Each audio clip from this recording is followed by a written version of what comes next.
friends, welcome to Ambience kitchen. நம்ம கிச்சன்ல எனக்கு என்ன பார்க்க போறோம்னா வெஜ் நூடுல்ஸ் எப்படி பண்றதுன்னு பாப்போம். அதுக்கு பாத்தீங்கன்னா ஒரு மீடியம் சைஸ் வெங்காயம் எடுத்து இந்த மாதிரி கட் பண்ணி வச்சிருக்கேன் நீட் வாக்குல. அப்புறம் பாத்தீங்கன்னா ஒரு ஆஃப் குடை மிளகாய் இந்த மாதிரி நீட் வாக்குல கட் பண்ணி வச்சிருக்கேன். அப்புறம் பாத்தீங்கன்னா கேரட் ஒரு மீடியம் சைஸ் கேரட் எடுத்து இந்த மாதிரி நீட் வாக்குல கட் பண்ணி வச்சது. அப்புறம் பாத்தீங்கன்னா வெங்காயத்தாள் ஒரு 2 ஸ்பூன் வெங்காயத்தாள், ஸ்ப்ரிங் ஆனியன். அப்புறம் வந்து கோஸ் வந்து ஒரு கப் கோஸ் எடுத்து நீட்டு வாக்கில் கட் பண்ணி வச்சது. அப்புறம் சாஸ் பார்த்தீங்கன்னா இந்த மாதிரி பெரிய ஸ்பூனுக்கு தான் நான் எடுத்துருக்கிறேன். 1 ஸ்பூன் டொமேட்டோ சாஸு, அப்புறம் வந்து சில்லி சாஸ் 1 ஸ்பூன், அப்புறம் ஒரு அரை ஸ்பூன் சோயா சாஸ், அப்புறம் பார்த்தீங்கன்னா மிளகுத்தூள் ஒரு அரை ஸ்பூன், அப்புறம் நம்ம மெயின் இன்க்ரீடியன்ட் நூடுல்ஸ், இது ஒரு 200 கிராம் நூடுல்ஸ். அப்புறம் ஆயில் நான் எனக்கு யூஸ் பண்ணியிருக்கிற ஆயில் பார்த்தீங்கன்னா வெஜிடபிள் ஆயில் தான் யூஸ் பண்ணியிருக்கிறேன். வாங்க எப்படி பண்ணலான்னு பார்ப்போம். ஒரு நல்ல வாயகண்ட பாத்திரமா எடுத்து அதில் வந்து நான் கொஞ்சமாக தண்ணி வச்சிருக்கிறேன். தண்ணி கொஞ்சம் பாயில் ஆகிட்டு இருக்கு. இப்போ இதில் உப்பு சேர்த்துக்கலாம்.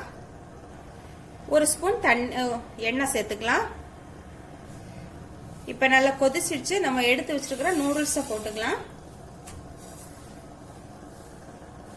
எண்ணெய் எதுக்குன்னு பாத்தீங்கன்னா ஒன்னோட ஒன்று ஒட்டாம இருக்கிறதுக்கு தான் எண்ணெய் எடுத்துருக்கிறோம். நூடுல்ஸ் வந்து ஒன்னு சேராம இருக்கிறதுக்காக. இது ஒரு 4 நிமிஷம் வேகட்டும். ஓகே ஃப்ரெண்ட்ஸ், நூடுல்ஸ் இப்போ நல்லா வெந்துடுச்சு. பார்த்தீங்கன்னா 4ல இருந்து 5 மினிட்ஸ் வரைக்கும் விடலாம் வேகிறதுக்கு. இந்த மாதிரி நல்லா அமுத்தம் கொடுத்து உடச்சு பார்த்தோம்னா இந்த மாதிரி இது உடஞ்சு வரணும். அதுதான் பக்கம். ஓகே, இதை இப்போ நம்ம வடிகட்டி எடுத்துக்கலாம். ஃப்ரெண்ட்ஸ், நான் இப்போ ஒரு கடாய் அடுப்பில் வச்சுருக்கிறேன். இரும்பு கடாயில் இந்த டிஷ் பண்ணால் ரொம்ப அருமையாக இருக்கும். இரும்பு கடாய் ப்ளஸ் வந்து ஹை ஃப்ளேமில் வச்சு பண்ணணும். கடாய் நல்லா காஞ்சிடுச்சு. இப்போ நான் இதில் 2 ஸ்பூன் எண்ணெய் விட்டுக்கிறேன். ரிஃபைண்ட் ஆயில் தான் நான் யூஸ் பண்ணியிருக்கிறேன். ரிஃபைண்ட் ஆயில் தான் இதுக்கு ரொம்ப நல்லா இருக்கும். ஃப்ளேவர் உள்ள ஆயில் அப்படின்னு பார்த்தீங்கன்னா அந்த ஆயிலோட ஃப்ளேவர் கொஞ்சம் முன்னணிக்கும். எண்ணெய் காஞ்சிடுச்சு. இப்போ இதில் வெங்காயம் போட்டுக்கலாம். வெங்காயம் ஓரளவு வதங்கிடுச்சு. இப்போ 1 ஸ்பூன் இஞ்சி பூண்டு பேஸ்ட் போட்டுக்கலாம். இஞ்சி பூண்டு பேஸ்ட் போடாமல் இஞ்சி பூண்டு தனியே குட்டியாக நறுக்கியா சேர்த்துக்கலாம். இப்போ நம்ம வெஜிடபிள்ஸ் எல்லாம் சேர்த்துக்கலாம்.